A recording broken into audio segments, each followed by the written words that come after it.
Dolly Parton left a final warning about Hollywood that few truly understood. Her words reveal a side of fame she fought against her entire life, a battle waged not with bitterness, but with the quiet strength of a woman who knew exactly who she was and where she came from. That understanding was forged in the cool, green shadows of the Smoky Mountains, in a cabin so small the very walls seemed to hum with the crowded warmth of family. From that place, she ventured into a world of artificial light and endless scrutiny, carrying with her an inner compass calibrated to true north.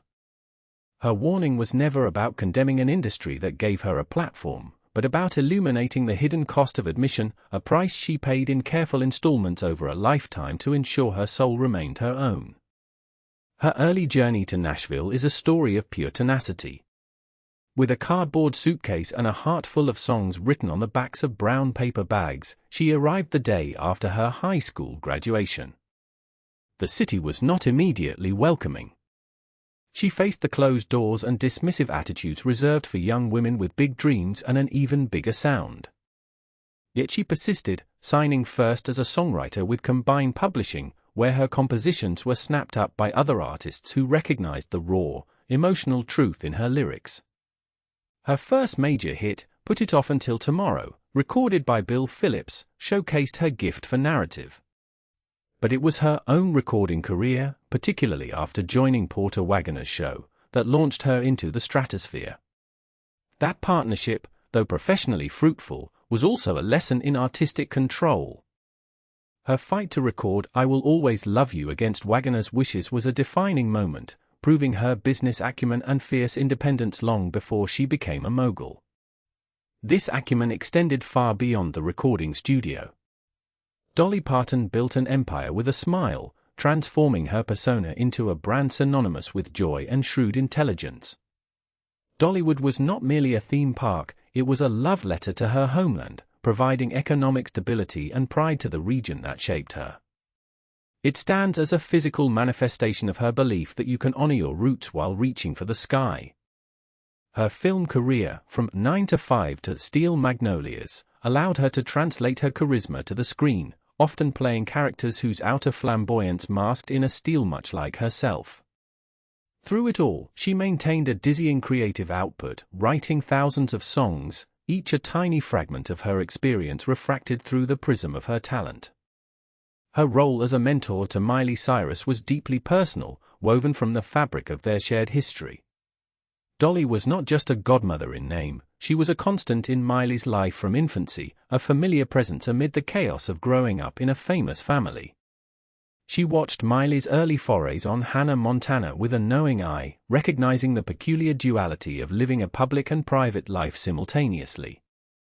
Their bond was strengthened by a deep, familial connection to the same patch of Tennessee soil and the understanding of what it means to carry a place within you.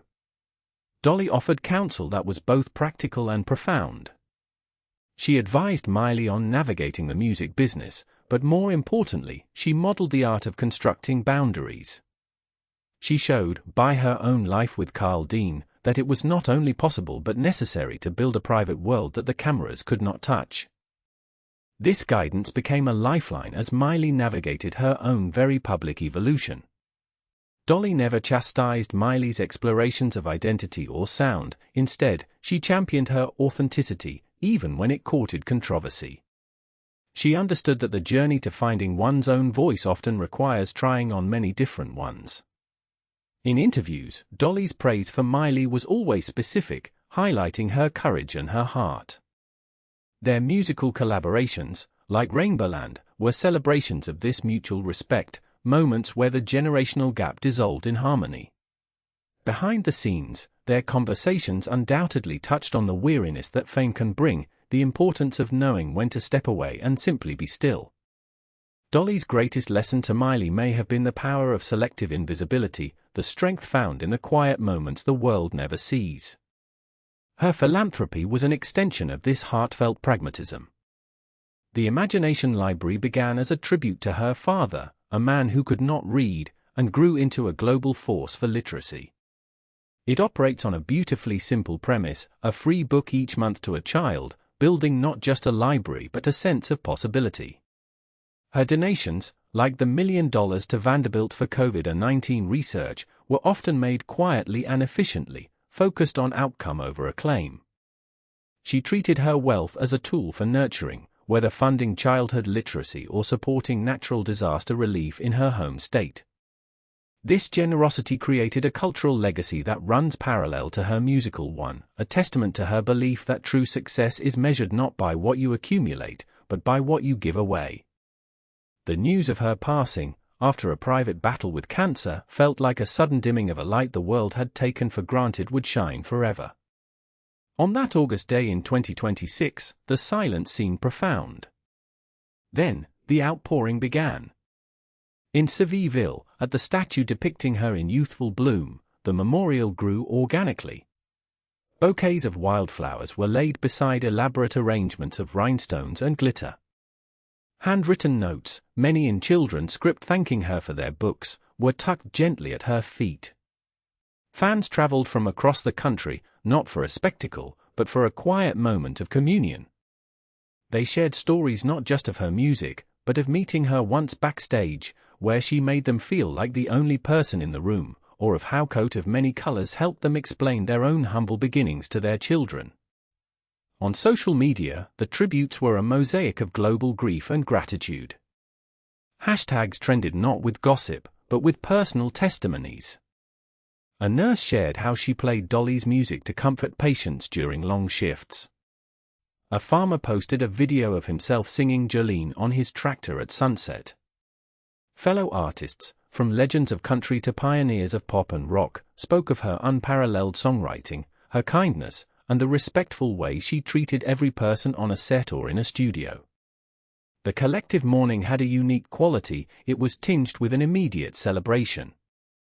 There was less shock and more of a deep, grateful sorrow for a life that had been lived so fully and so well. Radio stations, in a rare moment of unity, seemed to become a single, continuous channel playing her vast catalogue. The narratives unfolded one after another, the haunting plea of Jolene, the bittersweet farewell of I Will Always Love You, the joyful solidarity of 9 to 5. Listeners found new resonance in the lyrics, hearing not just the songs but the life behind them. Academic and cultural commentators began to unpack her multifaceted impact, analyzing how she subverted expectations of gender and region. She was a businesswoman in a man's world, a feminist icon who embraced traditionally feminine aesthetics, a country purist who fearlessly crossed into pop, and a devout woman whose faith was broad enough to embrace everyone. She complicated every easy category she was placed in. Reflecting on her final warning, we see it was not a single statement but the cumulative lesson of her life. Hollywood, and by extension any arena of great fame, is a landscape of mirages. It promises validation but often trades in emptiness. It demands constant reinvention, which can become a slow erosion of self. Dolly's genius was in her participation on her own terms.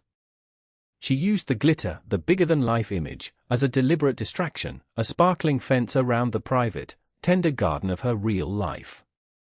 She understood that the persona was a project, but the person was sacred. Her marriage to Carl Dean was the bedrock of this philosophy. Their nearly 6-decade union, conducted largely away from cameras, was a daily reaffirmation that the most meaningful applause is the quiet consistency of a shared life. It was her ultimate rebuke to an industry that commodifies relationships, proof that some loves are too deep to be televised. Her warning resonates with particular urgency today, in an age where the lines between public and private are increasingly obliterated, where personal branding can feel like a mandatory performance. She reminds us that authenticity is not the same as total exposure. It is the difficult, daily work of aligning your actions with your core values, of protecting the parts of you that are not for sale. It is about knowing, as she did, the difference between the costume and the skin. She showed that you could engage with the world's pageantry without letting it write your script. As the initial wave of public mourning subsided, what remained was the steady, enduring light of her legacy. The Imagination Library continues mailing its books, each one a seed planted for the future.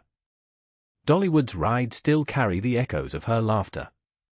New generations discover her music, finding in hard candy Christmas or light of a clear blue morning a solace that feels timeless. Her story, from the one-room cabin to the global stage, without ever abandoning the essence of the girl from Locust Ridge, remains one of America's most potent narratives of self-determination. To honor Dolly Parton is not merely to play her records, though that is a joy. It is to embrace her courageous kindness, to champion literacy in our own communities, to use whatever platform we have to lift others. It is to fiercely guard the private sanctuaries of our own lives, the relationships, the quiet hobbies, the unobserved moments of peace. It is to understand that success is hollow if you lose yourself in its pursuit. She walked the razor's edge between dream and delusion and showed us the path. Keep one hand on your heart, and the other on the hand of someone who knew you before the world ever whispered your name. If her journey has moved you, if her wisdom has offered a compass point in a confusing world, please like this video and subscribe for more reflections on the lives that have shaped our own. Thank you for listening.